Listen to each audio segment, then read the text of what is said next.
My boyfriend has a childhood sweetheart. They grew up together. Their bond closer than that of siblings. This is how Chi Hui introduced Yin Xiaoyi to me when we first started dating. I believed him. Until my fellow disciple, Chi Hui's junior sister, pointed it out to me. And Yen. Don't just focus on your project. Come by our lab more often. I'm quite familiar with her. So I complained. How could I possibly have the time? Don't you know my advisor's nickname? After a long pause, my junior sister replied, Chi Hui's sister. She comes to the lab to find him every day. Many people are guessing if you two have broken up. I was taken aback. Chi Hui wasn't a player, and I trusted him completely. If it were any other girl, I might have teased him a little, but Yin Xiaoyi was his sister. So this could only be gossip. That being said, one time when I happened to be going in the same direction, I went to find Chi Hui and was a bit surprised, because Yin Xiaoyi was really there. It was hot, so she ordered ice cream delivery to Chi Hui's lab. There must have been a counting error, as there was exactly one portion short. So she said, Chi Hui, you'll have to make do. Share with me. I stood at the doorway, staring blankly as Yin Xiaoyi brought the ice cream to Chi Hui's lips. Chi Hui was looking at the computer, perhaps feeling annoyed, and turned his face away to avoid it. I don't like sweet things. You know that. Yin Xiaoyi was about to say something else when the junior disciple standing at the door spotted me and called out, Sister-in-law is here. Come in quickly. Chi Hui immediately turned back. Yin Xiaoyi's hand trembled, and the ice cream spilled all over him. It was pink, likely strawberry flavored. Chi Hui was a neat freak. He immediately grabbed his clothes and shook them. Clumsy, aren't you?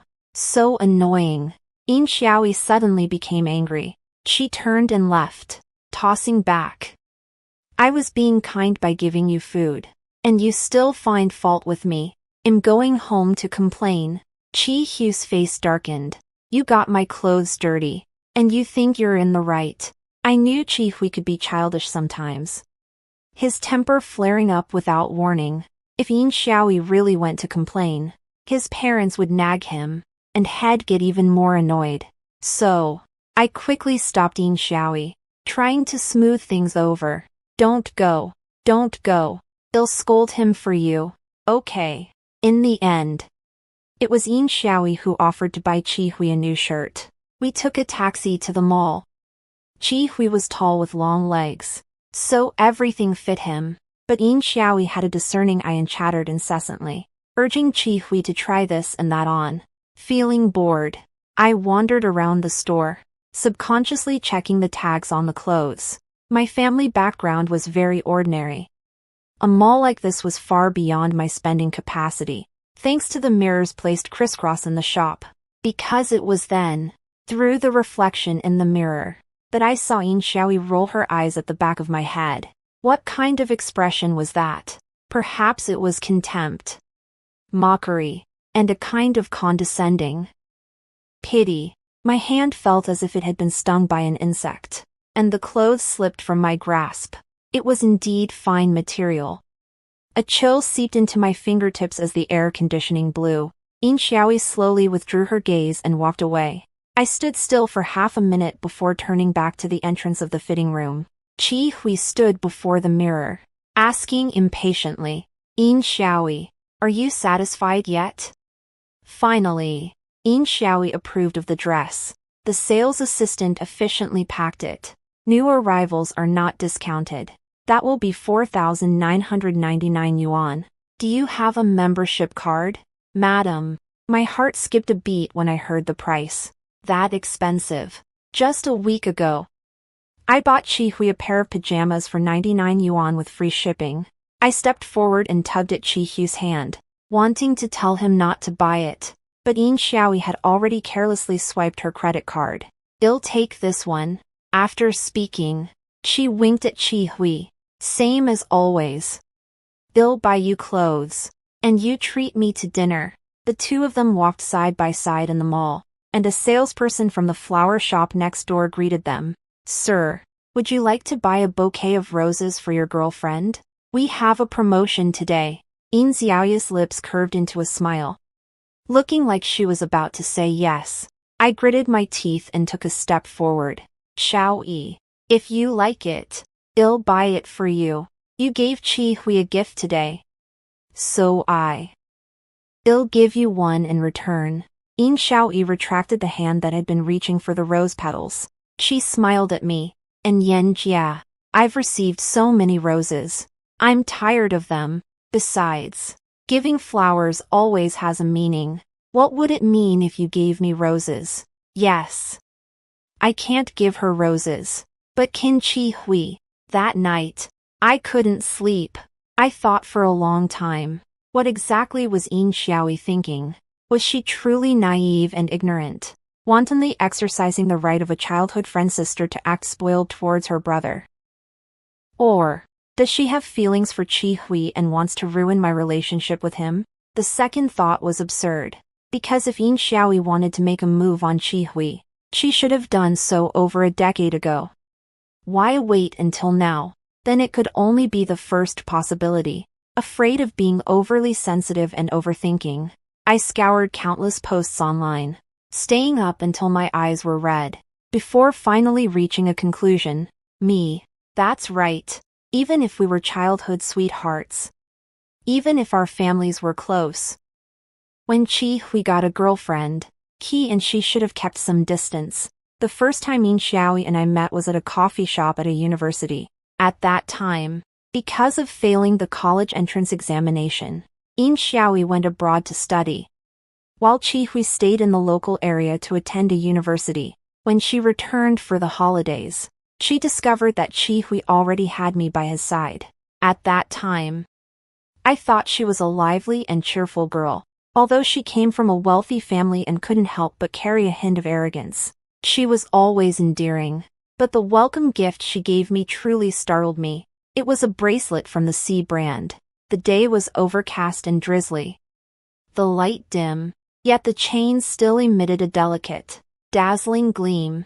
I returned to my dorm and spent a long time searching online, unable to believe that my boyfriend's sister would casually gift me jewelry worth 5 figures. I asked Qi Hui if I should return it. I checked the official website. It costs over 20,000. It's too precious. This bracelet is more expensive than all the clothes in my closet combined. I doubt I'll ever wear it.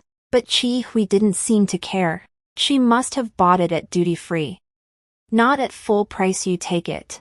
It's nothing compared to what my parents gave her. Somehow, this remark reached Yin Xiaoya's ears, and she came to me saying, "And Yen, actually, I need a favor. My professor assigned a paper, and am struggling with it. Could you help me find some resources?" I wanted to refuse. Your school is abroad, and your curriculum is different. I'm afraid I won't be able to do a good job. Yin Xiaoyi grabbed my hand and shook it back and forth. Sister in Yen, Qi Hui said you're a top student. You can definitely do it. Don't be modest. She really sent me the materials and the content of the assignment. It was indeed related to my major. But I was still in a difficult position if I did it. I was afraid I wouldn't do a good job and be laughed at. If I didn't, I had already accepted such an expensive gift from her, and I felt obligated. Finally, after spending half a month in the library, I managed to produce an assignment that looked presentable. The week I finally finished Yin Xiaoya's homework, Qi Hui and Yin Xiaoyi went on vacation to Japan. 2 families, 6 people, traveling together. Qi Hui had asked me beforehand if I wanted to join. I did have some money saved up, enough to cover the travel expenses, but spending my savings in just 7 days, I felt a pang of regret. So I said, "Just bring me back a souvenir." Qi Hui did indeed bring me back a box of snacks and souvenirs. With each item he picked up, he told me a little local anecdote or observation, telling you like this is as good as you accompanying me. As for Yin Xiaoyi, not long after returning, she cut her vacation short and flew back to school. From then on, she didn't return to China for several years. Judging by her social media, this girl seems to be living quite a happy life. She's gone through a few boyfriends, all of them rich, handsome, and tall. Her style has also evolved from innocent to downright sultry. I had assumed Yin Xiaoyi would emigrate, but who knew that after graduation, she would return to City A without hesitation. At this point, Qi Hui and I had already graduated from our undergraduate programs and started our master's degrees. Yin Xiaoyi had nothing substantial to do. For a while, she said she wanted to apply for a master's degree and prepared her materials at home. Then she said she wanted to start a business with friends, but there was no actual action. Qi Hui's mother complained to me, "That Xiaoyi girl, she's a good person, but her family has spoiled her. It's a waste for young people to be idle." My relationship with Qi Hui is very stable, and it has also been recognized by his family. His aunt occasionally takes me out, and even in front of others, she introduces me as my future daughter-in-law. She's smart and I like her very much. Her friends would then naturally praise me for being sensible and well-behaved. But I also know that some things cannot be said directly to elders. Given the Yin family's circumstances, Yin Xiaoyi could live comfortably for a lifetime without ever working. Unlike me, she wasn't afraid of her family background not impressing Qi Hui's parents. So she threw herself into her studies, research, and curried favor with professors, all for the sake of getting more projects and making her resume look better. Because, apart from my resume, I had nothing. I said, "Xiaoyi, your circumstances are too good. Any path you choose will be smooth. Spending more time thinking about which way to go isn't idleness, it's sharpening the knife before cutting wood." That's a lie. What I was actually thinking was that Yin Xiaoyi really should find something proper to do. Otherwise, her constantly showing up at the lab to find Qi Hui, pestering him to go shopping, dine out, meet friends, or watch movies with her, left me quite helpless. The main reason I didn't immediately make it clear that I'm minding Xiaoyi was because of Qi Hui's attitude towards her. Qi Hui and I have been dating for many years, and I know all his buddies. He treats Yin Xiaoyi the same way he treats these male friends, carefree and unreserved. When he's being sarcastic, he can make people's teeth itch with annoyance. Qi Hui and I don't have a habit of reporting our friends' meetings to each other. But if I ask about Yin Xiaoyi, he'll tell me truthfully. I asked him indirectly, "You're such a straight arrow. Sometimes even I find you annoying. Xiaoyi always seeks you out. Doesn't she have any other friends?" He seemed not to understand at all. She's been away studying for years, and her old friends have naturally drifted apart.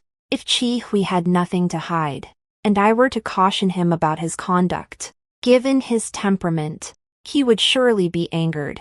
Therefore, I devised a strategy. Qi Hui has a buddy named Zhuang Ting, who is an alumnus from our undergraduate days.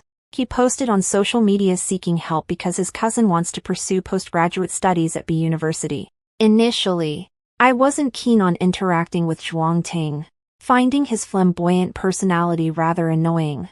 However, this time, I not only helped Zhuang Ting's cousin revise his resume and prepare his materials but also personally accompanied him to visit his potential supervisor. In reality, it's still early to be doing these things, but it's always good to prepare for the future. The cousin's name is Han Zhang, and he's quite tall. He bears a resemblance to Zhuang Ting, about 60% similar, but their temperaments are entirely different. His features are exquisitely handsome, yet when he's not smiling, his eyes always carry a hint of melancholy. Han Zhang's undergraduate record wasn't stellar, although he had won awards related to his major during his studies and his foundational knowledge was quite solid. The supervisor's attitude was noticeably lukewarm. Zhuang Ting and Han Zhang were both disheartened. I comforted them. At this stage, it's just about leaving a good impression on the teacher. Ultimately, the postgraduate entrance exam still depends on your scores. Don't worry, they'll contact people from the previous cohort and find some materials for your younger brother. Since I had helped, Zhuang Ting felt obligated to reciprocate, so he invited me to dinner. When he was about to call Chi Hui, I stopped him. Chi Hui is busy lately. Don't bother him. We don't want him to get upset about his date and not coming out and blame me for wasting his time. Eating alone with Zhuang Ting would arouse suspicion. But adding his brother made it different. 1 woman and 2 men. The topic of conversation over dinner was school exams, which sounded perfectly normal. I deliberately chose a trendy restaurant, and we spent an hour queuing. By the time we finished eating, it was already 10 o'clock at night, perhaps because Zhuang Ting was overly enthusiastic. Han Zhang seemed increasingly silent. Chi Hui and I call each other every night, and by now, had called 3 times without an answer. I guessed his temper had reached its peak, which is why he finally picked up and put me on speakerphone. And Yen, where did you go? No one was in the dorm. And you weren't answering your phone. After making sure both Zhuang Ting and Han Zhang could hear, I said with a hint of playful coyness, "What are you doing? I'm with Zhuang Ting. I did him a favor, and he treated me to a meal." Chi Hui seemed to choke for a moment, and after 10 seconds, he said, "Where are you? They'll come find you." Perhaps to cover up the awkwardness from before, when Chi Hui arrived at the restaurant, he not only tried to pay the bill before Zhuang Ting, but after failing to do so, he insisted on treating everyone, dragging them to a nearby bar for a few drinks. The 3 men chatted about everything from stock market trends to national affairs, and I smiled and chimed in with a joke or two every now and then, creating a pleasant atmosphere. It was already very late when we got back to school. Chi Hui walked me to my dorm room but didn't leave right away. The night wind was hot and humid. He wrapped his arms around my waist and kissed my cheek. Suddenly a little annoyed. "Why did you go out with Zhuang Ting and not even tell me? And you're wearing such a short skirt." I knew what Chi Hui was thinking. Years ago, before we started dating, Zhuang Ting had asked if I was single, but Chi Hui confessed his feelings first. So Zhuang Ting gave up on the idea. I widened my eyes, feigning ignorance. "Didn't you say you wanted to do an experiment? Besides, I didn't hide anything from you, Anne. It's the middle of summer. Look at any girl. Aren't they all wearing skirts?" Chi Hui choked. "But Zhuang Ting is a guy, and his younger brother is also a guy." I smiled and pinched the flesh on his face. "Does it matter if they're male or female? I don't interfere with you and Yin Xiaoyi. So why do you interfere with me and Zhuang Ting? We never interfere with each other when it comes to interacting with friends of the opposite sex." Chi Hui was speechless, and like a big puppy, he nuzzled against my shoulder. "I'm petty, and I get jealous. Forget it. Let's make a pact. You're not allowed to go out alone with other guys anymore, and I won't go out alone with other girls. Deal?" That's exactly what I wanted to hear. I raised an eyebrow and drew out the word. Deal. My little scheme was successful. Chi Hui and Yin Xiaoyi never went out alone again. But my worries didn't disappear. Instead, they intensified. Yin Xiaoyi always found a way to make Chi Hui forget his promises to me. She quickly got a boyfriend, then broke up with him, and ended up getting drunk at a bar late at night. Chi Hui went to pick her up, and because she was afraid of being scolded by her parents if she went home drunk, they went to Chi Hu's off-campus apartment. The house had just been renovated and was only equipped with basic appliances. Chi Hui occasionally stayed there. He had also invited me to stay overnight, and was very upfront about it. When my mom bought this place, she said it was for my marital home. The more sincere Chi Hui was, the more I felt I had to maintain my reserve. So I only visited a few times, and always chose daytime. But what I never expected was that the first person to spend the night with Chi Hui there would be Yin Xiaoyi. And the first person to tell me about this was also her. Early in the morning, a WeChat message arrived out of the blue. "Sister in Yen, the mattress you bought is so comfortable. I want to buy the same one." Then she sent a happy emoji. I was a little surprised. "What mattress?" "Oh, it's the one in Chi Hu's master bedroom. I stayed over at his place yesterday and found the mattress really comfortable." Chi Hui said you bought it. Rolling around. JPG, I felt a surge of anger rising from the soles of my feet.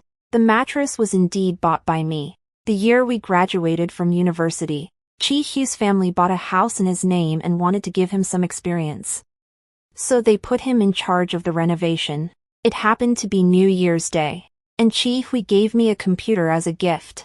I wanted to give him something in return, but I couldn't think of anything for a while. Coincidentally, my roommate was working part-time for a mattress brand and had employee discounts. So, I decided to go the practical route and bought a mattress as a gift for Chi Hui. When the mattress arrived, he laughed so hard his back straightened. And he repeatedly praised me for being so original. This also became the story he always told when he brought up my girlfriend has a wild imagination. Presumably, Yin Xiaoyi had also heard him tell it. I pinched my thigh, letting the pain help me regain my senses.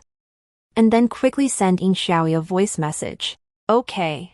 I'll give you the sales number. Give them my name and ask them to give you a discount. Yin Xiaoyi's voice message followed. No need. My parents are rich. I don't have to be like Sister and Yen. Meticulously calculating every penny for a mattress. My biggest worry about dating Chi Hui was the vast difference in our family backgrounds. I was also most afraid of people saying I fell for Chi Hui's money. Yin Xiaoyi. She really understood. I pretended not to grasp her underlying meaning, pressing the record button. My tone was light, though tinged with a hint of complaint. There's no helping it. I'm already in the mindset of getting married and settling down. Daily necessities require careful budgeting, but since Xiaoyi doesn't have a boyfriend right now, she naturally wouldn't think that far ahead. Yin Xiaoyi didn't reply to me again. I turned off my phone, feeling a buzzing sound in my ears that took a long time to subside. So far, the way things have unfolded has crossed my bottom line. I admit, I have many flaws. And from a worldly perspective, I may not be worthy of Chi Hui. My parents are both workers with little educational background. Chi Hui's parents, on the other hand, one is a professor who flies around the world giving lectures, and the other is a businesswoman whose business is thriving. Apart from the gifts of a useful brain and a not unpleasant appearance, I really don't have much else to offer. It's only right that Yin Xiaoyi looks down on me. But to give up on Chi Hui and this relationship because of his childhood friend's instigation seems too absurd. Before Yin Xiaoyi returned to the country, we had been dating for over 4 years. Our relationship was incredibly sweet, and we were practically the model couple on campus. I love Chi Hui. The wealth from his upbringing made him eternally confident and cheerful. I absorbed his warmth like a sponge, replenishing myself. When old friends reunited, many would say, "And Yen, you've changed since going to college." In reality, I was becoming more and more like Chi Hui, and I knew that Chi Hui loved me without reservation. According to him, he had seen me during military training and fallen in love, while the girls in his company shied away from the sun and slacked off. I practiced my movements meticulously. He thought, how could a girl be so able to endure hardship? Later, we studied late into the night together. He would doze off from tiredness, but I could stay up all night without sleeping. I'd pour on the cooling oil as if it were free, but I still had to study, determined not to stop until I was in the top 3. Chi Hui also sighed. Yen, you're really hard on yourself, but I like it. I was raised with an education of thrift and diligence. If my socks got a hole, I'd mend them and wear them again. Chi Hui was the boyfriend I had chosen, and I couldn't give up on him just because of a small flaw. Since my previous subtle hints were ineffective, this time it'll be direct. I found Chi Hui and asked him point blank, "Did you have Xiaoyi stay at your place that day?" Chi Hui froze for a moment. "She told you." I told her not to, as if afraid I'd be upset. He quickly tried to smooth things over. "It was too late, so I didn't inform you." Afterwards, we had a few more drinks at my place. I fell asleep and didn't wake up until noon. But don't be angry. She slept in the bed, and I slept on the sofa. I swear to God. We just drank and chatted. I remember everything I promised you. It seemed he knew he had to keep his distance from Yin Xiaoyi. But if he knew, why couldn't he do it? Now wasn't the time to assign blame. I feigned surprise and lightly hit him. What are you thinking? How could I suspect you and Yin Xiaoyi? You've called her sister for 20 years. Can't you comfort your sister after a breakup? Qi Hui was clearly even more bewildered. I said earnestly, what I mean is, your way of handling this wasn't particularly appropriate. If Xiaoyi stays out all night, rather than worrying about her getting scolded at home for drinking, wouldn't her family be more concerned about her safety? Isn't it worrying when a beautiful young daughter stays at a male friend's house? You should have sent Xiaoyi to a female friend's house. This was, by now, the most rational and considerate explanation I could come up with. Yin Xiaoyi was young and ignorant, and Qi Hui was bound by face. As for me, I would be virtuous and magnanimous. Never jealous. Everyone has their own persona, which is quite interesting. From childhood to adulthood, there has always been a kind of go-all courage in my blood.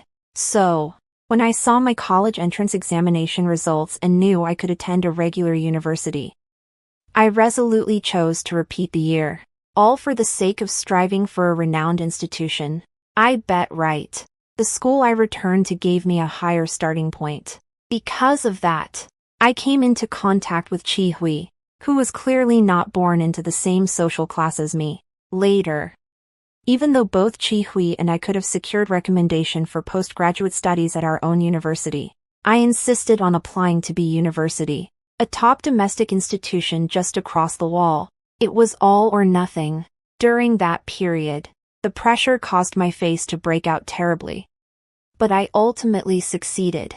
As it turned out, Qi Hui was even more smug than I was when he saw the acceptance letter, telling everyone he met, "My girlfriend is a genius." It was only after this that our relationship was gradually accepted by his family. Since we decided to mend the rift in our relationship, we couldn't back down.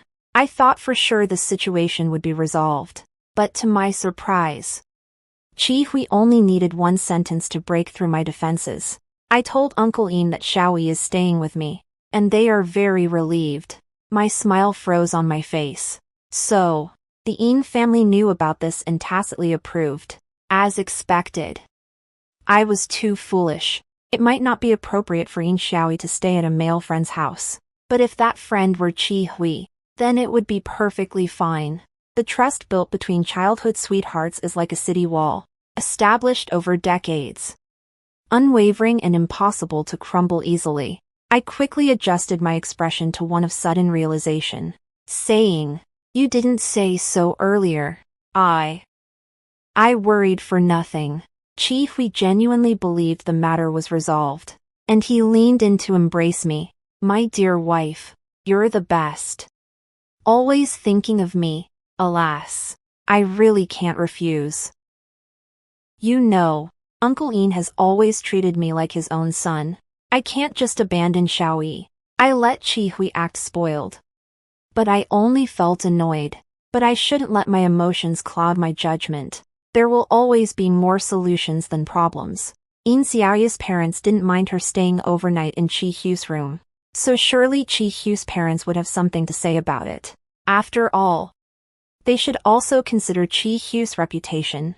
I found an opportunity and said to Qi Hu's mother, "Xiaoyi recently went through a breakup. Did you know?"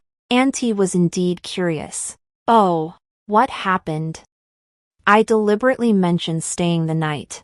Xiaoyi drank and went to Qi Hu's house in the other garden to sleep for a night. And Qi Hui didn't tell her family. I'm quite worried something might happen to her. Qi Hu's mother paused her grape peeling. For a moment, I thought Auntie was going to say something fair.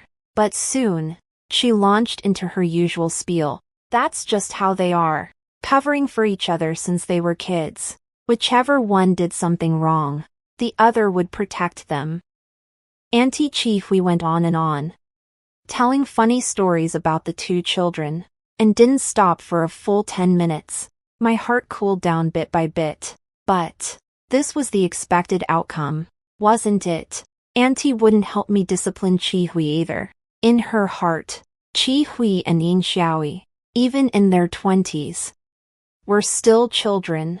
The bond they shared from growing up together, the decades-long friendship between their two families, would always be deeper than mine. A prospective daughter-in-law with only a few years of acquaintance, she would probably even think I was meddling if I asked Chi Hui and Yin Xiaoyi to keep their distance. I was truly starting to grow weary of this matter. Such a precious childhood sweetheart, impossible to shake off. Too formidable to provoke, too delicate to strike, too dear to scold. Coaxing her was useless, and reasoning with her, she might not even appreciate it. What could I do? What else could I do? After 3 days of worry, I actually thought of a solution. The fable "if the mountain will not come to Muhammad, then Muhammad must go to the mountain" could also be interpreted as moving the mountain away, so no one can come. Since we can't stop Yin Xiaoyi from coming to find Chi Hui, then let Chi Hui distance himself from Yin Xiaoyi. We are both willing to pursue a path in scientific research. If we apply for PhD programs abroad, we can naturally keep Yin Xiaoyi at bay. Furthermore, considering our career development, having overseas experience would be immensely beneficial. Before Yin Xiaoyi intruded into our lives, I had an in-depth conversation with Chi Hui about this possibility. Chi Hui wasn't very willing to leave his familiar surroundings. However, he said that if it were with me, he could accept it. The biggest obstacle came from his family. Chi Hui's 4 elderly grandparents were not in good health and had been living in a nursing home. The elders doted on Chi Hui, their only grandson, so his parents would likely be unwilling for him to go abroad. Therefore, I had 2 layers of preparation for the path of going abroad. The ideal outcome is for Chi Hui to willingly come with me, and for his family not to interfere. This way, Yin Xiaoyi's influence on us can be completely severed. The worst outcome is that Chi Hui is willing to go, but cannot because his parents object. However, this isn't an unsolvable problem. I can use the situation to my advantage, making Chi Hui feel indebted to me, thus causing him to automatically distance himself from his family, including Yin Xiaoyi. It sounds calculating, but as long as I handle it properly, it's not impossible to succeed. My resolve was made to make my resume shine a little brighter, to secure a full scholarship that would cover living expenses. I threw myself into data analysis and writing with a near-desperate intensity. I spent my days and nights immersed in the lab. My only breaks, 5 minutes at a time, were spent scrolling through social media. Yin Xiaoyi, by nature, loved to share. I knew all her social media accounts. On her main account, she presented herself as a confident, sunny, down-to-earth, wealthy beauty. She had a considerable following, with frequent comments calling her a refined young lady, beautiful inside and out. But she also had a secondary account. On this private account, she was sometimes sentimental, sometimes artistic, and at other times, hilariously goofy. Honestly, if I didn't know the real person, I'd find Yin Xiaoyi's alternate account quite cute, and I'd be willing to be friends with her. While I was gritting my teeth and desperately trying to churn out articles, Yin Xiaoyi's main account posted photos from a friend gathering with Chi Hui. 5 or 6 friends were with their arms slung around each other, and without a doubt, Yin Xiaoyi was closest to Chi Hui. Something sharp pierced my heart. All along, I was convinced that Yin Xiaoyi wasn't genuinely interested in Chi Hui, because the ex-boyfriends she'd shown off on her secondary account were, without exception, masters of pleasure-seeking playboys, a completely different type from a pure and dull-stem guy like Chi Hui. But what if I was wrong? I was overthinking, my head throbbing, when I went downstairs to get takeout. Perhaps due to days of consecutive work and low blood sugar, my legs gave out, and I tumbled down the stairs. It was quite a nasty fall. I sprained my ankle and hit my forehead, drawing blood. Utterly pathetic. It was Sunday night, and the teaching building was deserted. Despite the commotion I was making, no one came to investigate. I struggled to sit up and open my phone, looking for someone who could help me. I tapped on Chi Hu's WeChat profile picture. The last voice message ID sent him was, "It's Xiaoyi's birthday today. We're going to XX for karaoke. They'll call you back at the dorm later. Okay. Don't drink too much. Chi Hui and Yin Xiaoyi are together. He is accompanying her for her birthday. Is this an appropriate time to call him?" The pain clouded my thinking.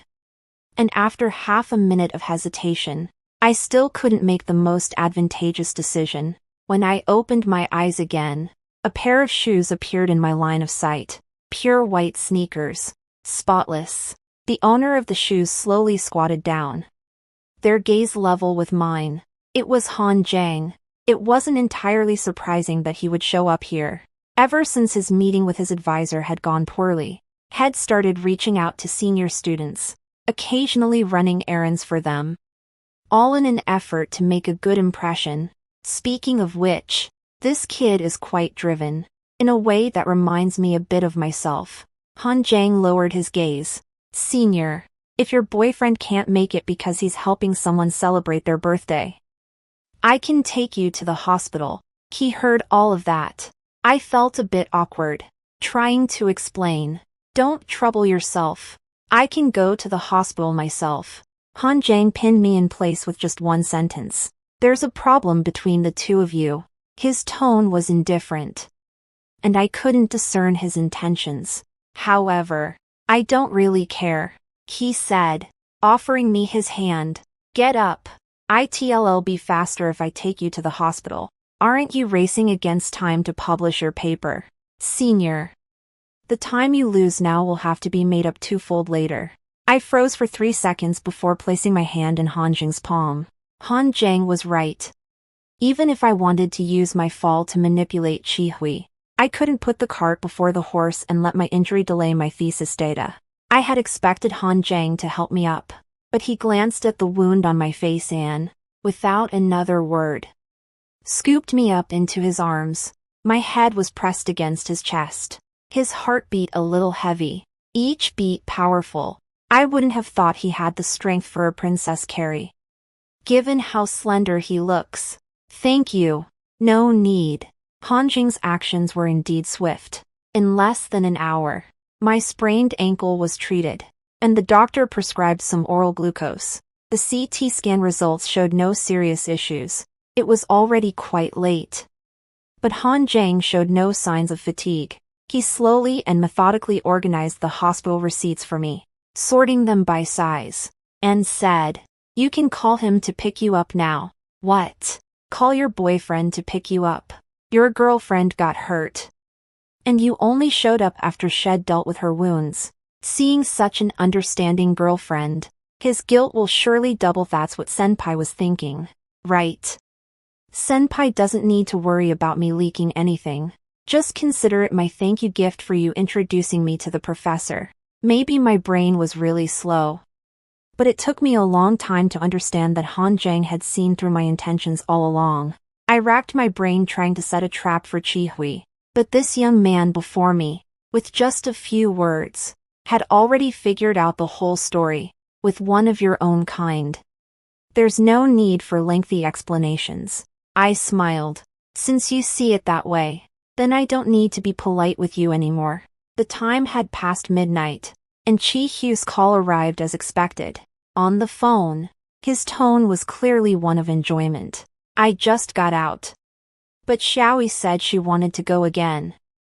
I interrupted him at the right moment. "Have you been drinking? If you have, then forget it." Yen, what's wrong?"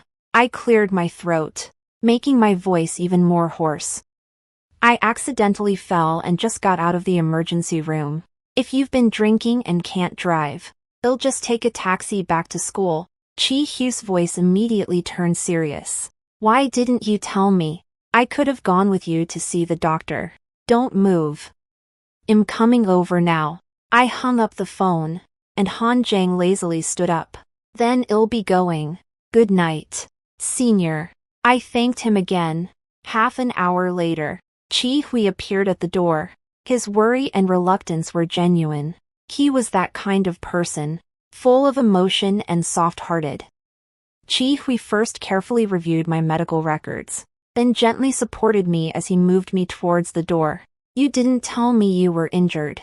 And Yen, let me help you with these things. Do you understand? It breaks my heart when you're so sensible. I smiled and shook my head. I'm not someone who can't distinguish between what's important and what's not. I just fell. But it's Xiao Yi's birthday, and it only happens once a year.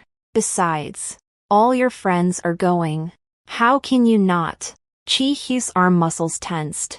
He stopped and said with displeasure. Then you only fall and get injured once every 20 years. Hey, okay. I get it. You talk too much. No. And Yen, I need to make this clear to you. Xiao Yi is important, but she will never be more important than you. From now on, if you need anything, you must call me. Understand? My girlfriend is more important than anyone in the world. Chi Hui was still nagging about something, but I was too tired and didn't really want to listen. My gaze drifted to the boy standing at the clinic door. The streetlight cast a pale, stark glow on him, outlining his features with a cold hardness. Han Zhang lowered his head slightly, tossed the cigarette in his hand into the trash can, and then looked up at me. His gaze was distant, as if watching an outsider's performance. I gave him a slight nod. Then Han Zhang gave me a victory sign, turned his head, and disappeared into the vast night. Because of my fall, Chi Hui became extremely attentive to me, accompanying me almost every day and coming up with all sorts of ways to cheer me up. If it weren't for my gentle persuasion, he probably wouldn't have even wanted to go home on weekends. But my goal was not just this. Taking advantage of this opportunity, one also managed to get appointments at other departments, such as for poor sleep and gastrointestinal discomfort, and had myself checked for various ailments. Big and small, a Chinese medicine doctor was very capable. After taking my pulse, his expression turned grave. The doctor explained in simple terms for a long time what staying up late, irregular eating, and overthinking could lead to. Young lady, don't push yourself just because you're young. You still need to take good care of your body, and your boyfriend should keep a closer eye on her too. After picking up the medicine, Chi Hui was visibly worried. He carefully chose his words to persuade me. Yen, I know you're a very hardworking girl, but I want to say, you really don't need to push yourself so hard. You can rest. You'll always have me behind you. I'm a grown man, and I'll definitely take good care of you. I was stunned, and for a long time, I didn't speak. Chi Hui thought I was angry and quickly tried to appease me. I'm not saying you can't be diligent and serious. I mean, you have me. You can rely on me without worry. Look, although my family isn't incredibly wealthy, we have more than enough to cover our expenses. Given the financial means of Chi Hui's parents and how much they doted on him, more than enough was likely an understatement. I shook my head and said earnestly, it's precisely because your family is so well off that I'm working so hard. Yen, do you think I don't get tired? Do you think I don't need rest? But I don't dare, because I lack the confidence. For so many years, I've never shown too much negative emotion in front of Chi Hui. In his eyes, I was always serious, driven, indomitable, and unwilling to admit defeat. But this time, I told him frankly that I had felt miserable many times over the years. Many of the social graces and etiquette I learned from Chi Hui. His effortless ease made me appear as clumsy as a child. Sometimes, I would silently recite these so-called social niceties in my mind, then commit them to memory for my own use. Our first trip together cost over 5,000, and I insisted on splitting the bill. On the way back, my phone broke, adding an unexpected expense. I ate instant noodles for 2 weeks until my part-time job salary finally came through. During my postgraduate entrance exam preparation, I broke out in acne. My roommate recommended expensive skincare products, but I was reluctant to buy them. So I ran laps around the track every evening, believing that sweating it out through exercise was a cost-free solution. It wasn't until I was accepted into the graduate program at B University that I finally mustered the courage to visit Chi-Hu's parents. I felt like a fox borrowing the tiger's might, only daring to show my face once I had the prestige of the university to shield me. But getting into B University didn't mean smooth sailing from then on. Among my peers was a girl from a wealthy family, adept at spending money to foster relationships. With my tight budget, I couldn't afford to host gatherings, so I took a different approach. I patiently answered questions that my junior classmates couldn't solve. This way, I could stand shoulder to shoulder with the affluent senior student. Even if I were to pursue a PhD abroad, I wouldn't be like Yin Xiaoyi, who could casually spend millions on tuition. I would have to rely solely on scholarships provided by the university. In fact, for the sake of a larger scholarship amount, I would lower my standards for the university's ranking. I am this sensitive, this insecure. No matter how carefree I appear on the outside, I am forever unsettled. The source of my unease is my fear that I, a small-town test-taker, am not good enough for Chi-Hui, who grew up in a privileged family. When someone who has always been strong shows vulnerability, it is particularly striking. The result of baring my heart to him was just as I had anticipated. Chi-Hu's eyes reddened. Yen Yen. Don't be like this. You are already excellent. I have never felt that you were not good enough for me. From now on, I'll love you a little more than before, and make you a little more confident. Okay. I believed he was telling the truth. There was a simple and sincere side to Chi-Hu's personality. When he trusted someone, he would open his heart to them completely, without any defenses. I managed a tearful smile and poked his nose with my finger. Silly. You're already so good to me. How else do you plan to love me? Are you going to outlove all the other couples? Chi-Hui didn't respond. His eyes held a light that was both urgent and certain. I could vaguely guess what he was thinking, which was also the result of my careful guidance. He and I had been dating for 5 years. Moving to the next stage seemed like a natural progression. In fact, if it weren't for Yin Xiaoyi's meddling, I wouldn't have gone to such lengths to extract a promise from Chi-Hui. But giving him a nudge at the right time isn't necessarily a bad thing, I suppose. For the next few days, Chi-Hui was mysteriously engrossed in his phone, chatting with friends. Occasionally, when I picked up his phone, I'd pretend not to see the text message notification. Your XX romantic setup has been shipped. The weather had already turned cool. One day in early autumn. It was my 24th birthday. Chi-Hu's actions were likely planned for this very day. I pretended to believe that Chi-Hui had invited me to the restaurant for dinner simply to celebrate my birthday. But when I arrived at the restaurant as arranged and saw the decorations, I couldn't help but burst into tears. Chi-Hui had invited over a dozen of our mutual friends to bear witness. He was in a sharp suit, and for the first time ever, he had styled his hair.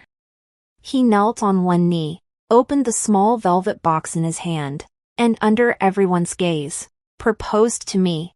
And Yen, please marry me. In the center of the restaurant, a projection looped through photos of us over the years. We were in class together, competing together, participating in clubs together, traveling together. My makeup skills became more and more proficient, and Chi-Hu's demeanor grew increasingly courteous. The happiness captured in these photographs, even when looked back upon years later, remains deeply moving. I thought I was someone who didn't outwardly display emotions. I believed I could control my feelings. But upon hearing those words, I still burst into tears. I wiped away the tear streaks on my face. Okay. This scene was captured by friends and then posted on their respective social media platforms. Everyone was laughing and offering their blessings.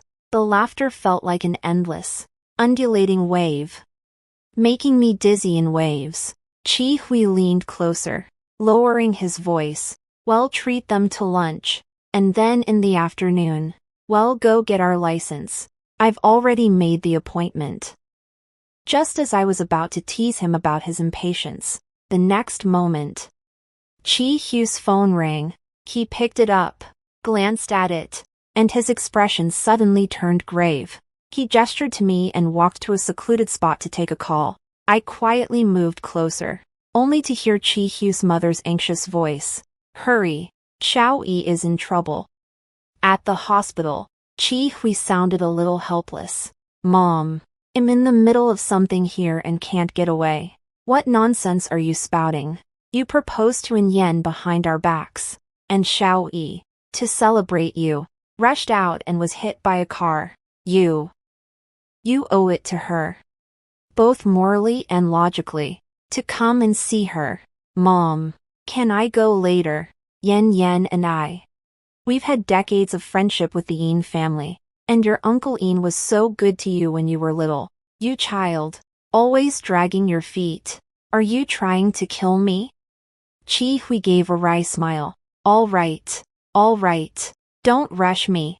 I'll go right now. He hung up the phone, but seemed to be in an internal struggle, not turning back to ask me. Chi Hu's troubled expression fell into my eyes. I clasped my hands together. The diamond I had just placed on my ring finger digging in painfully. Yin Xiaoyi. It was Yin Xiaoyi again. Why did this girl always appear in my world? Was her getting injured at this crucial juncture truly just a coincidence? But I couldn't stop him. Chi Hui is a kind and soft-hearted person. If he could get into my schemes, he would naturally be unable to resist caring for others. Even during our proposal, he couldn't withstand his mother's command and left me to visit his childhood sweetheart. As for leaving me alone, how was I supposed to handle this crowd of friends? He's probably in a difficult position too, but should I have to bear the cost of his awkwardness? The friends here are not just his friends, but mine as well. Are they to be embarrassed along with me? I retreated to the restroom to collect myself. It felt as though an axe had split me in two. One of me was wild, furious, desperate to rush forward and slap Chi Hui hard across the face. The other was calm, rational, carefully weighing what I should do in this situation to avoid becoming a spectacle for everyone. Whatever I did, it would be wrong. No matter what I did, it felt stifling. I didn't want to be endlessly entangled with Chi Hu's childhood sweetheart.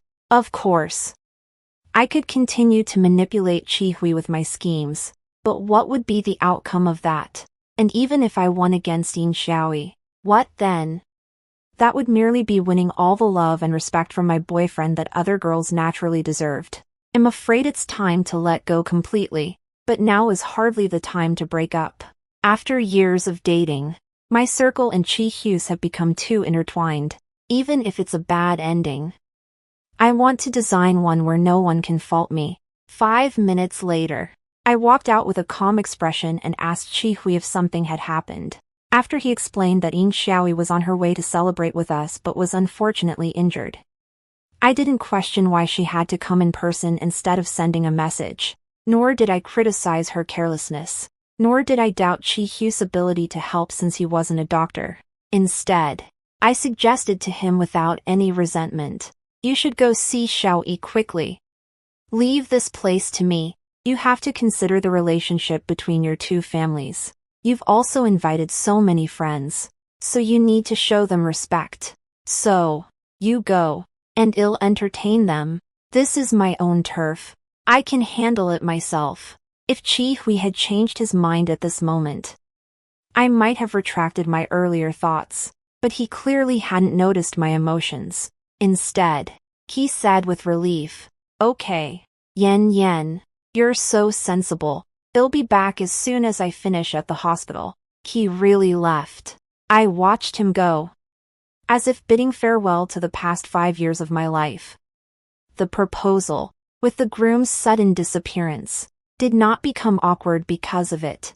I deployed all the social skills I had ever learned, taking impeccable care of everyone.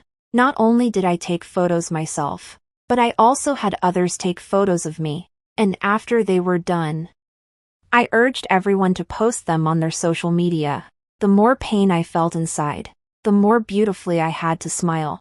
By the end of lunch, I had barely eaten a few bites, but I didn't feel hungry at all. After seeing off all the guests, I decided to go to the hospital. After all, Yin Xiaoyi was injured, and I had to go and see her. I instructed the waiter to help me pack a few roses for decoration. These roses were the same as the ones we saw in the mall that time. Since Yin Xiaoyi liked them, I would give her a bouquet. By the time I rushed to the hospital, it was already evening. Inside the hospital, everyone was in a hurry, their brows furrowed with worry. I, who had just experienced good fortune arriving, should have been joyful, but when I passed a mirror, I saw that my complexion was exactly the same as theirs. I found Yin Xiaoyi's ward without any trouble. Just as I had guessed, her injuries weren't severe, at least not in my opinion. It was merely a scraped knee. However, since she was in a VIP ward, there must have been a reason for it. I didn't question it. I just placed the bouquet in my hand by Yin Xiaoyi's bedside. She lay on the hospital bed with her eyes closed, as if in a deep sleep, so I greeted her parents, who were keeping vigil by her side. They shared a similar demeanor to the Qi family parents, possessing that familiar, condescending amiability common to elders. But perhaps it was an illusion. Their complexions seemed a little off. Uncle Yin hesitated, but the aunt sighed deeply and took my hand. And Yen, right. This time it was our Xiaoyi who was insensible, and I will criticize her. This child has been spoiled by us. It's our fault as parents. Father Yin made a hiss sound and gently patted the aunt's arm. What are you saying? The child is lying in a hospital bed. Can't you wait until she's better to say what you need to say?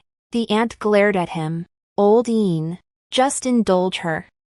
Sooner or later, but she was always mindful of me and didn't finish her sentence. I had always known that Yin Xiaoyi was her father's late-born daughter, doted on excessively. Seeing her today, it was indeed so.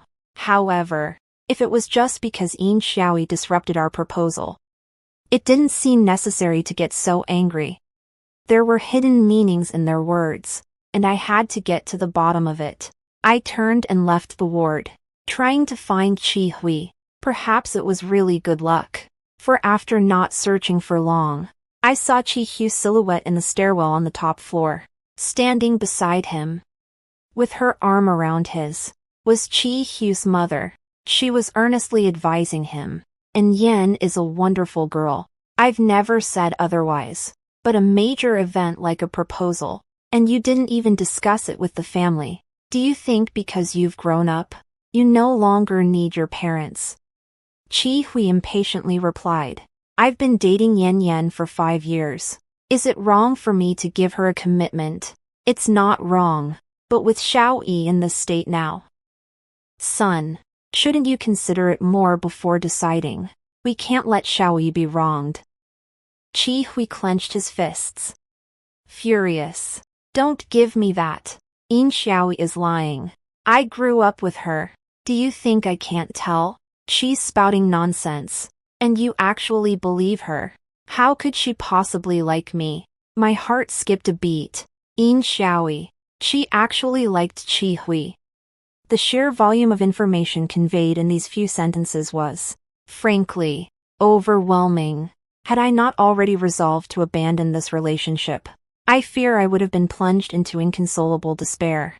In the past, I had speculated countless times whether Yin Xiaoyi's presence between us was a figment of my overthinking and sensitivity, or if she harbored ulterior motives. Now that the answer is revealed, at this very moment, I almost feel like laughing. More than 20 years of childhood sweethearts couldn't turn into lovers. Perhaps Yin Xiaoyi thought I was the third party who broke them up. Qi Hu's mother was still pleading desperately. Believe it or not, but we still owe the Yin family an explanation. How about this? You're still young and haven't graduated yet, so there's no rush. Don't get the marriage certificate for now. Wait until Xiaoyi gets better. Qi Hui, probably at his wit's end with his mother's nagging, turned and fiercely kicked the stainless steel railing of the stairwell. A tremendous sound echoed in the empty stairwell. Auntie flinched. She suddenly stopped talking, covered her face, squatted down, and began to sob. I no longer wanted to watch this farce. I don't remember how I left the hospital and returned to school. My phone battery was down to its last bar. Today, my WeChat exploded with messages. Everyone was sending me well wishes, saying that lovers would finally be united. How ironic. At noon, I was still happily anticipating marrying Chihui. By evening, I learned that Qingmei also likes him, and that his mother was begging him not to marry me. Heartbroken, walloping in self-pity. There's no need for any of that. It's just a simple realization. Oh, so that's how it is. And nothing more.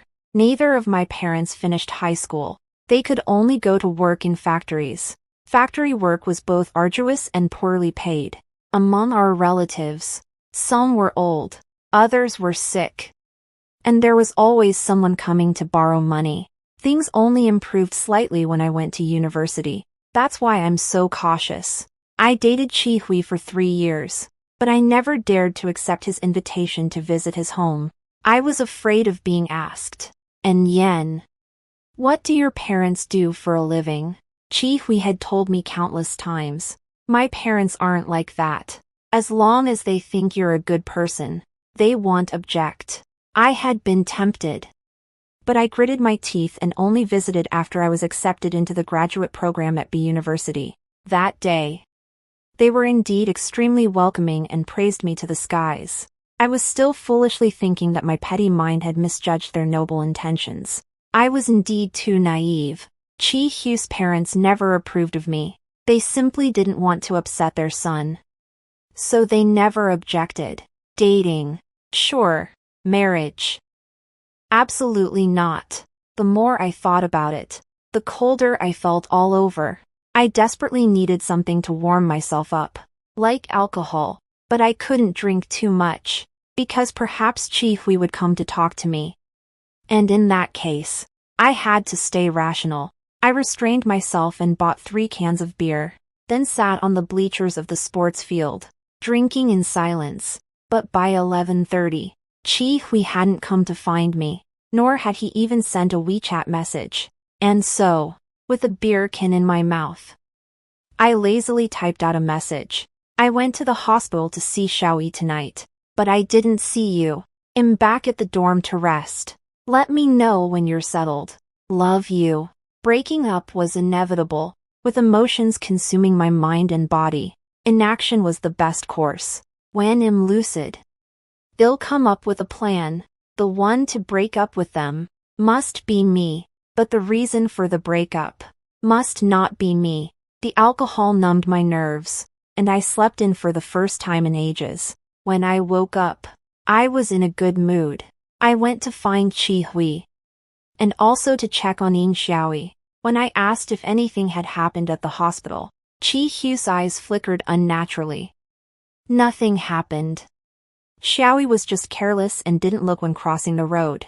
She'll be discharged in a few days. Chihui wasn't very good at lying. The way he was now was already him forcing himself to stay calm. There could be many reasons why he kept it from me. Perhaps he was afraid of worrying me. Or perhaps he was afraid I would take my anger out on Yin Xiaoyi. Regardless, the fact that he couldn't tell me everything frankly meant he was suffering internally. I said nonchalantly, "Is that so? Then I can rest easy." But about us getting our marriage certificate, Chihu's body stiffened. I, however, spoke first. I've thought about it again, and it's better to wait until after graduation. After all, marriage is a big deal, and our parents should meet again to discuss it. Besides, there's a lot going on lately, and I'm afraid it'll be spread too thin, which wouldn't be good. Chihui said nothing, only pulled me into his embrace. Yen, I won't let you down. You have to believe me. Yes, believe him. I have believed him many times. I have also given him too many chances. But unfortunately, he has never seized them. This is also easy to understand. Chihui is not like me. lacking security since childhood. When he encounters an opportunity, he clings to it like an octopus, refusing to let go. Chi-hui was born with a silver spoon in his mouth. He has had countless opportunities in his life. One opportunity missed. Another will surely take its place. This time, the last shred of softness within me had been utterly depleted. I once believed Chi-hui was the partner destined for me in this life. He was sincere, passionate, and possessed a natural grace in his interactions with others. He respected elders and cherished women. We shared common academic pursuits. And even when watching movies, we would find ourselves laughing at the same obscure moments that others wouldn't understand. But I overlooked that he was also an obedient and filial good boy. I said, Xiaoyi's accident this time really scared me. We're both only children. And if something were to happen, our families would worry so much. How about we don't go abroad? We can stay here and pursue our doctorates. Chi-hui was overjoyed and nodded in agreement. He hadn't really wanted to leave home for thousands of miles in the first place. So this was naturally the best outcome for him. Chi-hui withdrew his application materials. But I did not. Instead, I applied to a few more schools. Like I said, I'm a gambler. I gambled that without love, my luck would transfer to my studies. I gambled that heaven would favor me, that I'd obtain impeccable experimental data and publish a satisfactory paper. Finally, I was still gambling, since Chi-hui didn't dare to reveal everything about Yin Xiaoyi's confession. I decided to play along and catch him off guard. I pretended that nothing had happened and increased the frequency of my visits to the Chi family. After all, I was the legitimate girlfriend and fiancée. So of course I could go to Chi-hui's home whenever I pleased, as I visited more often and frequently brought gifts and fruits. Even the doorman and the cleaning staff knew that I was the Chi family's future daughter-in-law. As for adding their WeChat accounts and helping them with troubles like a black screen on their phones, that was merely out of politeness, not because I had any other intentions. Once, I overheard the cleaning lady from our complex greeting Chi-hui's mother and praising me for being sensible and generous. Our hometown saying goes that a virtuous wife brings prosperity for 3 generations. Your daughter-in-law is truly wonderful. So kind and sensible. You are blessed. Oh. You're not married yet. Then when can we have wedding wine? I couldn't see Chi-hui's mother's expression clearly, but I guessed this wasn't a blessing, but a vexation. What made it even more difficult for Chi-hui's mother was that I also proposed visiting the Yin family, who lived just a wall away. Xiaoyi got hurt celebrating me, so of course I have to visit her. Yin Xiaoyi, naturally, had a headache and refused to see me. Auntie Yin received us, and we chatted for a few minutes about school anecdotes. There was no shortage of topics. As we chatted, I delightedly discovered that both husband and wife had one foot in academia, knowing my supervisor and even fellow alumni. So, I eagerly showed her the WeChat conversation log between my supervisor and me. Auntie, this is the young man my supervisor asked me to help introduce. Look. He and Xiaoyi are a perfect match, aren't they? If you agree, shall I introduce them? The boy's resume and photo were indeed real, and I had genuinely taken on this task. However, the purpose was naturally not to introduce a boyfriend to Yin Xiaoyi. Instead, it was to use this as an opportunity to showcase my social circle to the Yin family. Regarding her daughter's lifelong happiness, the auntie earnestly put on her glasses and looked for a long time without speaking. She seemed a little tempted but, perhaps due to her daughter's secret crush on Chi-hui, hesitated to offer an introduction. Auntie Yin's understanding of me likely stemmed mostly from Chi-hui's mother's retelling. However, Chi-hui's mother was in business, and I felt it wasn't appropriate to discuss many academic matters with her, lest she become bored. So, I'm afraid the Yin family's impression of me is still stuck at a student from a small town in X. Only knows how to study, and has no money. Indeed, my parents don't have many connections in City A, but I never planned to rely on my parents. And what if I don't have my parents' help? I am my own connection. I leisurely scrolled through a few more pictures on my phone. chatting as I went. Look, this is a group photo of me, Professor X, and this young man at an academic conference. Professor Y published a paper, and I helped with some of the data. I heard he once worked at your institution. You must know him, right? Finally, I turned to a photo of myself, Chi Hui, and several other teachers and students from B University. That was when I won an award in a competition, and my friends helped take the photos. In the sunlight, everyone was smiling heartily. Chi Hui had his arm around my shoulder, standing right in the middle. Chi Hui and I are both very lucky to have met excellent mentors, and they happen to be friends. Both teachers want to be the officiant at our future wedding, which is quite amusing. The more I spoke, the more somber Aunt Ian's expression became. She probably never imagined that so many people would endorse our love. I admit, I was still gambling.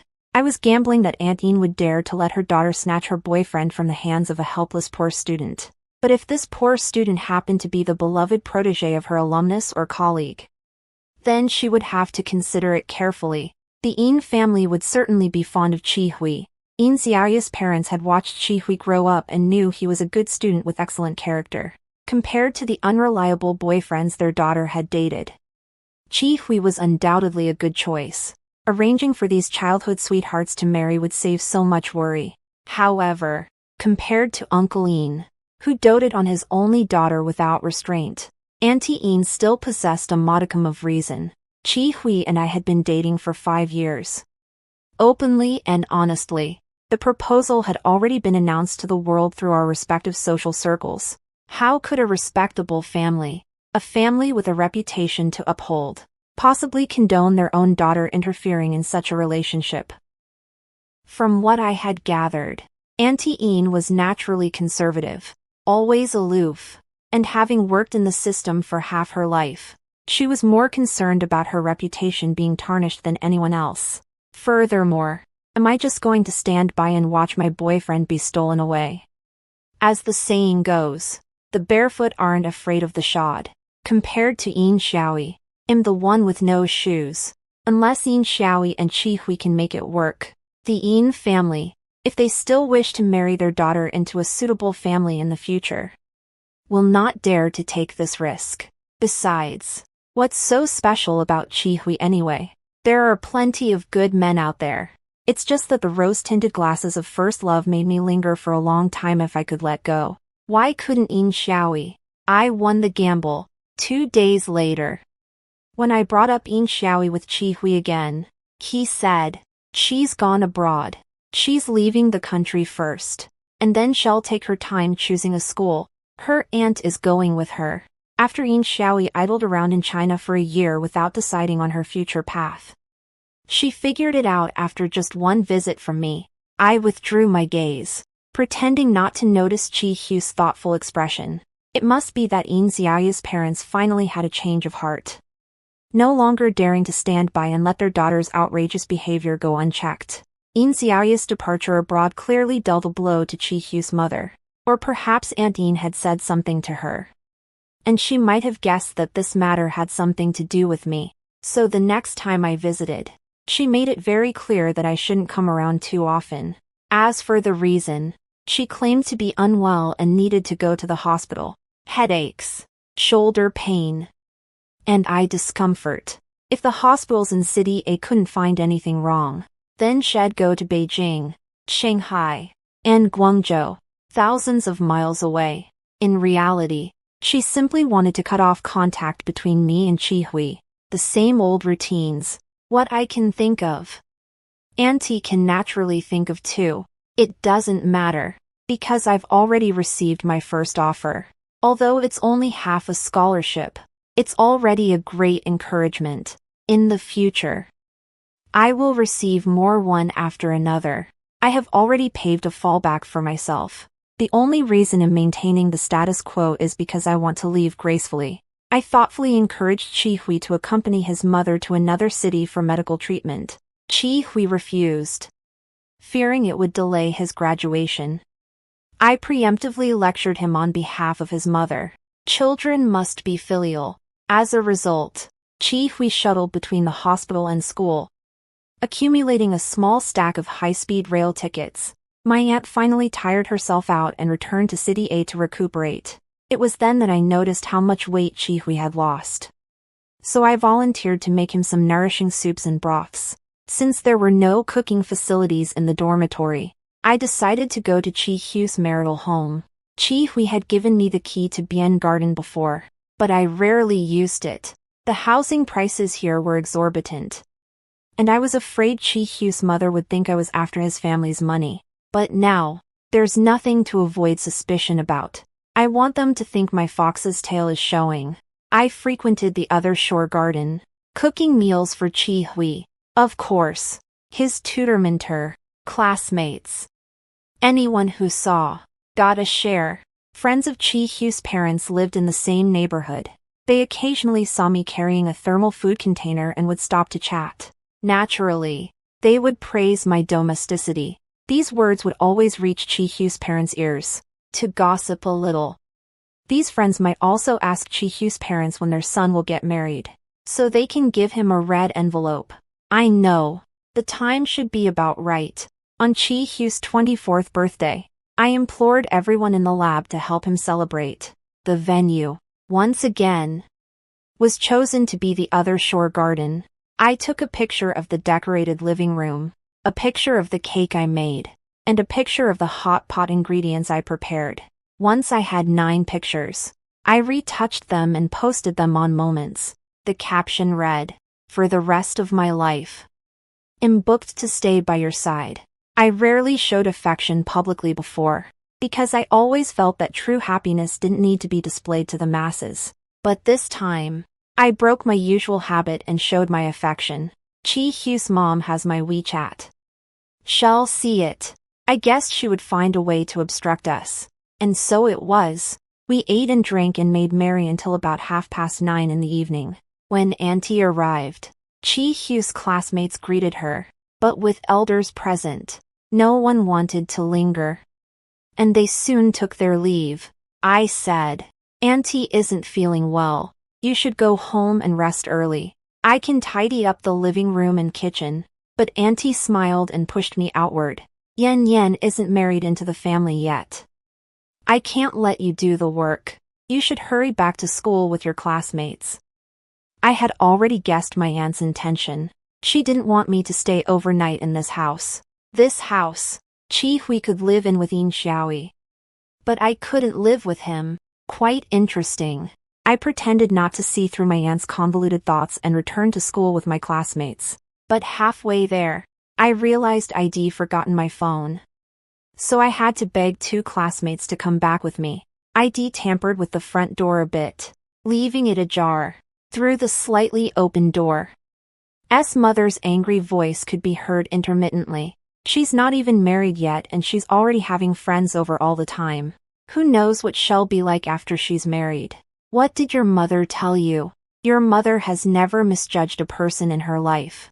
That girl, and Yen, is cunning and scheming. People from her province are like digging lotus roots from a pond. They have many tricks up their sleeves. She's only after our house and money. You need to open your eyes and not be fooled by an Yen again." The worry in my heart finally subsided. The outcome was Eve, and more perfect than I had imagined. After waiting for 2 months, I repeatedly provoked him, posing as his fiancé, caring for Chi Hui's daily life, which finally prompted his mother to take action. The moment she exploded was the perfect opportunity for me to announce our breakup.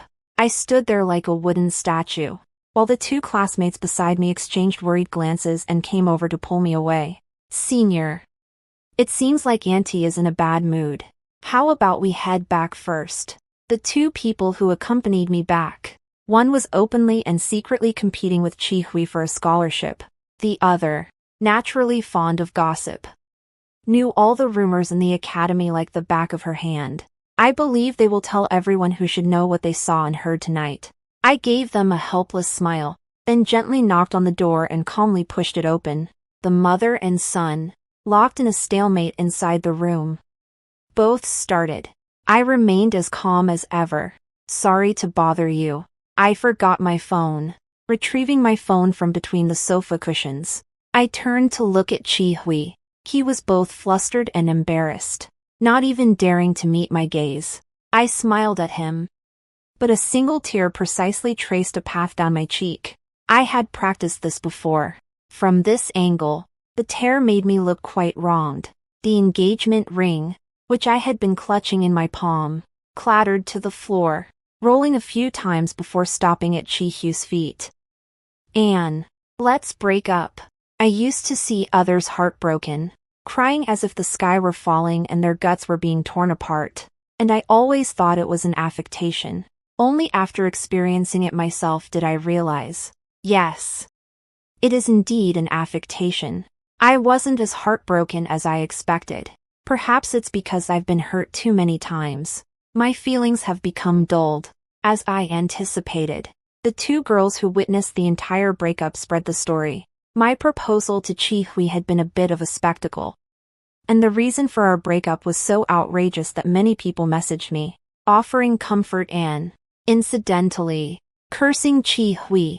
I didn't reply to a single message. If I'm going to be a kind girl who blesses her ex even after a breakup, then I shouldn't say much. Chi Hu's mother was right. I am calculating and scheming. It's just a pity that at the beginning, I offered my heart, without reservation, to the one I loved. It was him who shattered it with his own hands. A few more days passed. I had feigned enough of my lovesick, haggard appearance. I no longer stayed cooped up in the dorm, occasionally venturing out to conduct experiments. Chi Hui stood at the dormitory entrance. Rain or shine, he looked rather pitiful. He had certainly sent me countless texts and made countless calls, back and forth. All he said was, "My mom is my mom, and I am me. I truly love you, Yen Yen. Please give me another chance." I was so bothered that I found someone to keep me company. My roommates were even more excited than I was. Occasionally, when annoyed by Chi Hu's pestering, they would loudly scold him. "How is RN Yen not good enough for you, that your family has to insult her? People like you have given your conscience to the dogs. Go live with your mother forever." At times like these, Chi Hui truly had no defense. He couldn't possibly deny the words his mother had spoken herself. And before that, I was indeed an impeccable, perfect girlfriend. Of course, there were more heart-wrenching things. Zhuangting also found out that Chi Hui and I had broken up. So he brought roses to confess his feelings to me. Chi Hui stood at the bottom of the dormitory building and watched me walk out and accept Zhuangting's flowers with his own eyes. He seemed to want to step forward and stop me, but in the end, he did nothing. Under Chi Hu's gaze, I left with Zhuangting. How could Zhuangting possibly confess sincerely? He just loved to stir up trouble. I treated him to a meal. During the meal, I kindly informed him that I was preparing to travel across the ocean to focus on my studies and heal my broken heart. Zhuangting was sharp enough to understand my rejection. He immediately started cursing. Chi Hui is truly a scoundrel. Just because his family has a bit of money, he treats people like thieves. And Yen, don't worry. We'll never invite him to our undergraduate reunions from now on. Although I didn't consider Zhuangting a reliable person, I still smiled and thanked him. He's also in a difficult position. Please don't make things hard for him. Zhuangting clicked his tongue. Even now, you're still defending him. Sigh. He's truly blind not to cherish such a good girlfriend. I poked at the greens in the dish with my chopsticks. Truthfully, I also bore some responsibility for the situation between Chi Hui and me reaching this point. If I had been a little smarter, I would have recognized his parents' opinion of me earlier and broken up while our feelings were still shallow, sparing both of us this difficulty. If I were a little dumber, I might not have seen through his family's defenses against me, and I would have happily married Chi Hui and had children. Muddled through, a lifetime would have passed. But I happened to be a little dumb, yet not entirely unintelligent. This breakup is like a dull knife cutting flesh. Only now am I gradually feeling the heart-wrenching pain.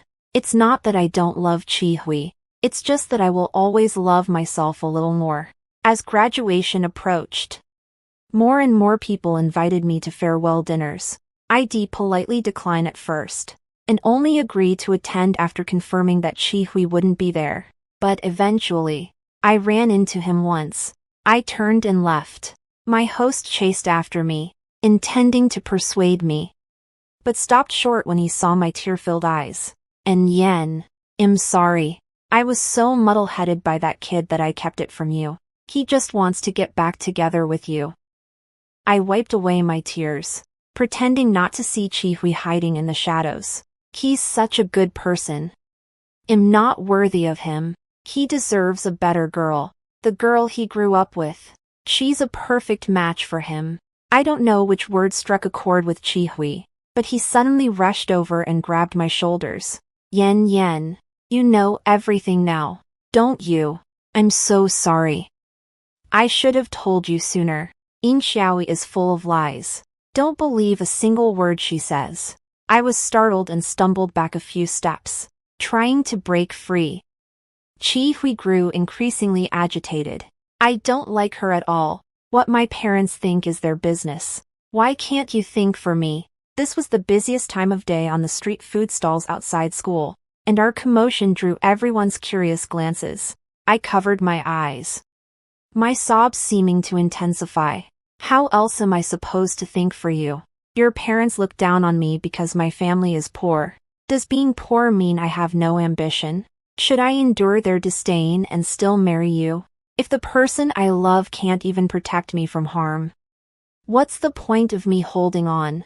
Chihui, you have the time to interrogate me.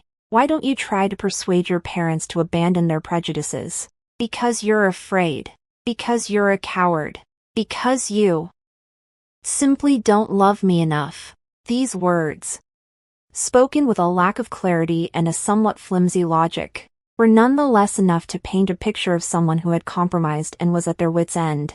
More and more people gathered around, and I could already see several juniors and seniors from University A among the crowd. Some people were even taking videos with their phones. Our mutual friends tried to separate Chihui and me, and several tall, burly young men from a street-side barbecue joined in.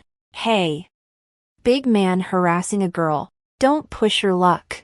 I don't know how it happened, but in the chaos, Chihui threw a punch, hitting someone's chin.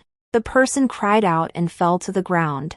The young men immediately restrained Chihui and called for nearby security and police. The man who had been hit staggered to his feet, and he looked somewhat familiar. Han Jiang, covering his bleeding lip, leaned close to me and said through gritted teeth, "What a coincidence today. Your young master, was doing a good deed and happened to arrive at Sister Yan's place. Don't worry. I definitely won't let him have an easy time of it." The dispute escalated, and 5 or 6 people were taken in for questioning. The street was covered in surveillance cameras, and according to the footage, Chihui was the most at fault for initiating the physical altercation. Meanwhile, Han Jiang, who was injured, refused mediation and insisted that Chihui be punished. With graduation approaching, it was better to avoid further trouble. Chihui's parents rushed over, offering apologies and doing their best to appease the situation. They even came to me for help. Yen. Go tell the police officers that it's normal for couples to bicker and fight. Why would you? I showed them my bruised elbow. Auntie and uncle and I broke up months ago. He's been pestering me, and I haven't reported him to the school security because I was respecting your feelings. If you continue to twist the truth, I don't mind telling the police that has been stalking me. This assault might have been premeditated on his part. If I were to say that, the nature of the situation would change. You two should consider that yourselves. The expressions on both their faces changed drastically, but they refrained from acting out due to being in a public place. Uncle Chi pulled his wife to leave, but she, as if still not appeased, cursed under her breath. What did I say?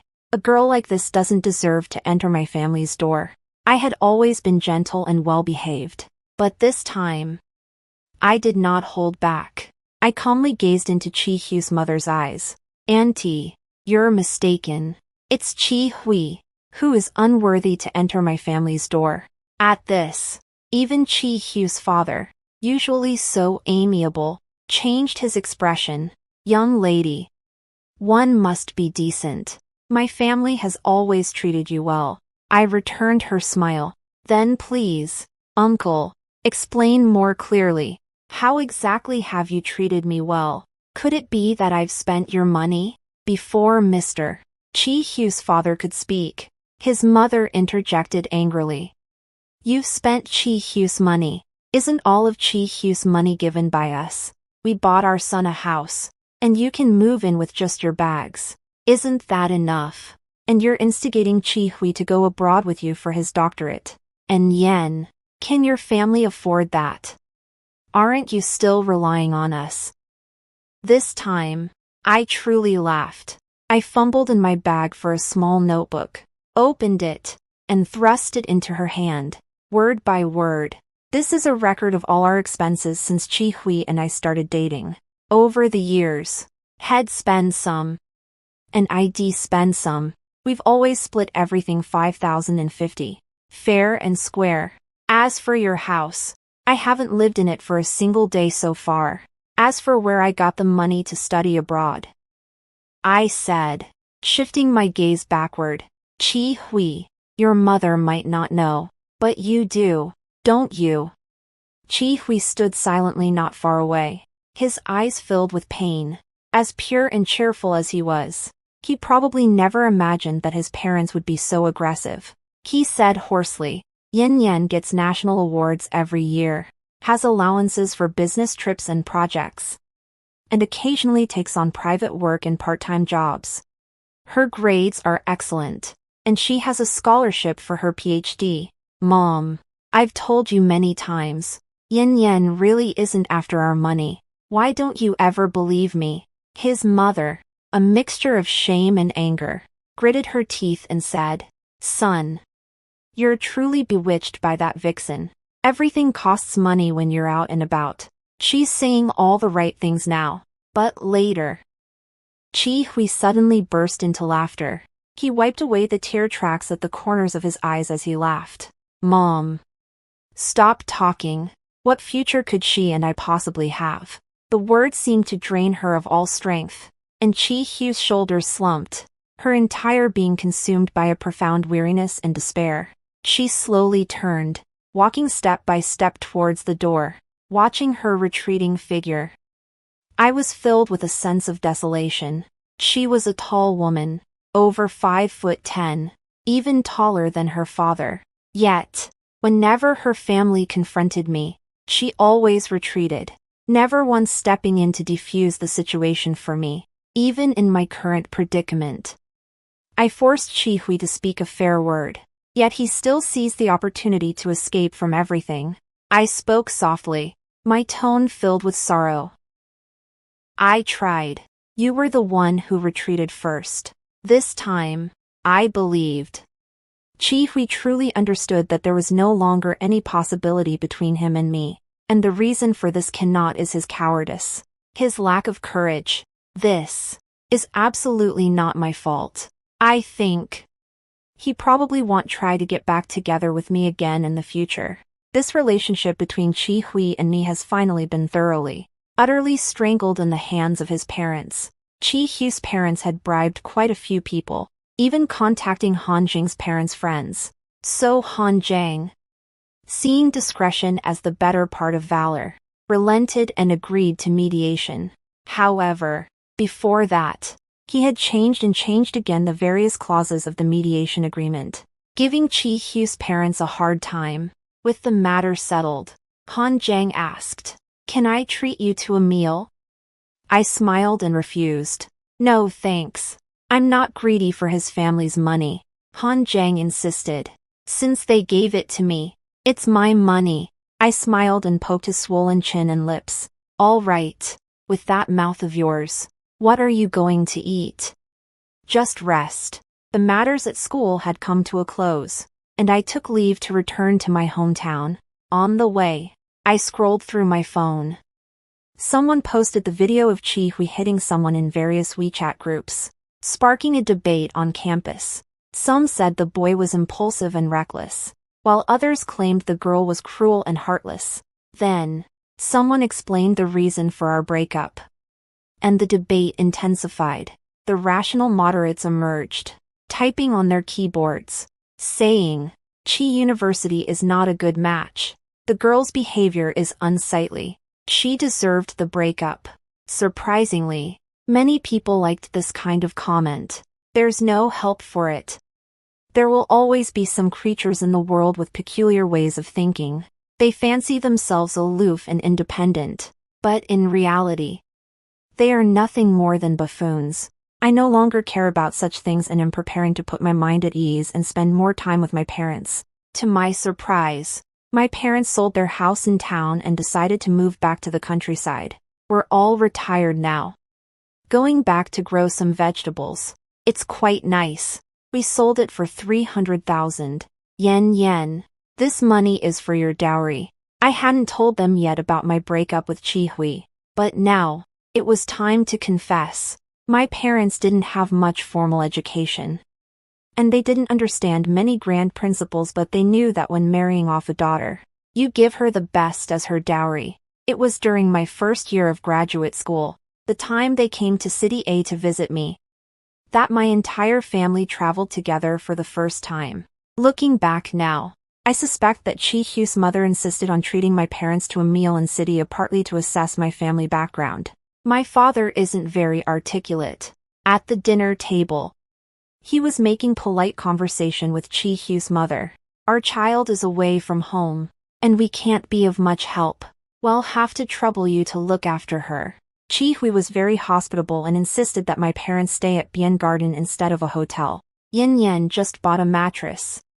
It's very comfortable. Looking back, there was a hint of bitterness in Chi Hui's mother's smile then. Perhaps, in her eyes, with me furnishing the place and my parents staying over, it was an undeniable declaration of my ambition to take over their household. And my parents, after selling all their assets, only had a meager 300,000 yuan, not even enough to buy a garage in City A. How could one blame Chi Hui's parents for being so cautious? No one's money grows on trees.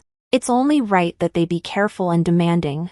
I held back my tears and hugged my parents. "Mom, Dad, don't worry. I won't let anyone look down on our family. Absolutely not." Finally, I successfully graduated from B University. The recommendation letter my advisor wrote for me played a significant role. I was admitted to another top university for my PhD and received the largest scholarship awarded to a B University student in the past 5 years. I moved from one campus to another, although I had enough money for living expenses. Studying abroad was incredibly difficult. The feeling of being intellectually outmatched was constant. What was most hateful were the racial and gender discrimination. A male ABC student in my group was the most eager to mock me. Sometimes it was so hard that I couldn't help but hide under my covers and cry. Almost every day, when I open my eyes, I ask myself, is it worth it? But I always tell myself, just hold on a little longer. Someone as greedy as me, wanting so much, how can I achieve it without enduring some hardship? It took me a full 6 months to overcome the language barrier, and another 6 months to gradually find my place in the lab. It was then that I felt a sense of life was back in my control. Occasionally, to lift my spirits, I would scroll through Yin Xiaoyi's social media accounts. Yin Xiaoyi majored in the easiest, most watered-down program in business school. She argued with her mother so much that her mother, unable to take it anymore, returned to China and stopped speaking to her daughter. Her credit card was frozen by her family, forcing her to apologize to her parents before they would give her living expenses again. She was in her 3rd year of her master's program and still hadn't earned enough credits. However, her personal shopping business was doing quite well. Later, she returned to China, preparing to get married. The groom was not Chi Hui. I asked Han Zhang to help me, to contribute some money. and to personally deliver it to Yin Xiaoya's wedding. How much should I put in? 22,500. Han Zhang didn't get into graduate school, so he decided not to try anymore and went into event planning instead. He's good at understanding people and is doing quite well. We occasionally chat. He was surprised. Why this number? This is the price of the bracelet Yin Xiaoyi gave me. Back when I went abroad to study, I didn't have much luggage. Besides the essential clothes, I only brought that bracelet. Whenever I felt the future was bleak and unbearable, I would take it out and examine it for a moment. It commemorates the love that began with my heart and ended with material possessions. It can also remind me that I am a child without an umbrella, and I need to run harder so as not to get soaked. However, I don't like owing others, so I want to return the money to Yin Xiaoyi. Consider it as if I bought it with money. After Han Zhang attended the wedding, he came back and complained to me. The groom is quite handsome, apparently some kind of internet celebrity. Her parents probably weren't too pleased. Their faces were grim the whole time. Oh, she looks pregnant. Maybe that's why her parents are unhappy. I heard the groom used to. I chuckled. All right. I asked you to deliver the gift money. You don't need to pry for so much information. I thought that was the end of it. But before long, I surprisingly received a call from Yin Xiaoyi. After all, our social circles aren't that large, and she only needed to ask someone to get in touch with me. She politely thanked me for contributing to her wedding gift. After not seeing each other for a few years, her voice sounded considerably calmer and more mature. I said, "It's nothing. When we first met, you gave me a gift, and I was quite touched." She was suddenly at a loss for words. Perhaps it was due to mood swings during her pregnancy, but she burst into tears. Actually, I wanted to say I'm sorry. I was too willful back then, and I hurt Qi Hui, and even more so, I hurt you. I'm sorry. Sister in Yen, this apology, it sounds rather ridiculous. So I couldn't help but chuckle, yet maintained my politeness. It's been so many years. There's no need to bring it up again.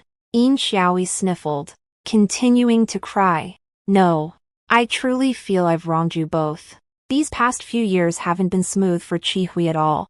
He dropped out of his PhD program halfway through, and then refused to find work. He went to help his mother's company, but spent his days either socializing or playing games. He's almost 30, and still hasn't found a partner. His aunt introduced him to many girls, but he met none of them. We all said he was waiting for you. I've asked around, and you haven't been dating anyone either.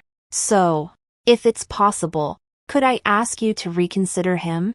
I listened to her rambling without a word. Is it strange that Qi Hui remembers me? We were each other's first love, meeting in the most passionate years of our lives, and we spent 5 of the most beautiful years together. Although we didn't make it to the end, we still left unforgettable memories on each other. At least, from what I know, hasn't had any women around him all these years. However, he might not be waiting for me. He might just be too heartbroken by his parents to want to date. I lazily asked, "Consider him again. What's your role in asking me this? His childhood friend? Or the girl who once had a crush on him?" Yin Xiaoyi retorted, "I never liked Qi Hui. If that's what you're concerned about, then you're lying. It wasn't intentional. Auntie told me to find a way to break you two up. Auntie always said you and Qi Hui weren't a good match. And if I could find a way to make you feel inferior, you would leave him. Auntie looked down on me a few years ago, so why does she approve now?" Yin Xiaoyi hesitated. She still cares about Qi Hui, and rather than see him remain so despondent, why not fulfill my wish instead? I really couldn't help but laugh. Sorry, I don't have that thought. I'm doing quite well now and don't want to look back on past misfortunes. Yin Xiaoyi sighed. Want you reconsider? All right then. I had known for a long time that the one truly dissatisfied with me was Chi-Hu's mother. Yin Xiaoyi was merely acting according to her wishes. I suspected this call was, to some extent, at the behest of Chi-Hu's mother, but I had always harbored a doubt. Seeing that Yin Xiaoyi was about to hang up, I asked one last question. Yin Xiaoyi, even if the Qi family loves you as their own daughter, you are a girl with your own mind and ideas. Why are you willing to listen to them and insist on breaking up Qi-Hui and me? Qi-Hui really cares about you. He sees you as a friend. Why would you do this to him? Yin Xiaoyi took a short, sharp breath and spoke with difficulty. Because I'm jealous of you. I was a little confused.